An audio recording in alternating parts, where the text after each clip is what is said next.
జై శ్రీరామ్. ఉత్తమమైనటువంటి సంతానం కలగాలంటే ఏం చేయాలి? కొత్తగా పెళ్ళైనటువంటి వాళ్ళు శ్రీశైల పర్వతం మీదికి వెళ్లి హటకేశ్వరంలో ప్రదక్షిణాలు చేస్తే శివానుగ్రహంతో ఉత్తమమైనటువంటి సంతానం కలుగుతుంది. దీర్ఘాయుష్మంతులై వంశాన్ని ధరింపజేసే కుమారులు కలుగుతారు. అంత గొప్ప క్షేత్రం, అంత గొప్ప దేవాలయం హటకేశ్వర క్షేత్రం. కాశీకి వెళితే మనం వదలాల్సింది ఇదే. కాశీ వెళ్ళినటువంటి వారు గంగా నదిలో ఏ కాయని వదలాలి, ఏ పండుని వదలాలి అన్న సందేహమే అందరికీ. అయితే వదలాల్సినటువంటి సందర్భం వచ్చినప్పుడు కాయ ఫలమా అని అడిగినప్పుడు కాయము అంటే ఈ శరీరానికి ఇబ్బంది కలిగించేటటువంటి కొన్ని దుష్కర్మలు ఏవైతే ఉన్నాయో వాటిని వదిలేసి రమ్మని చెప్పమన్నారు. ఉదాహరణకి కోపం. ఇక ఫలము అంటే ఏమిటి?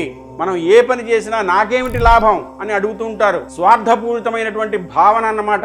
ఈ భావనని అక్కడ వదిలేసి రావాలి. అంతేగాని మనం తినేటటువంటి ఇష్టమైన పదార్థాలు కాదు.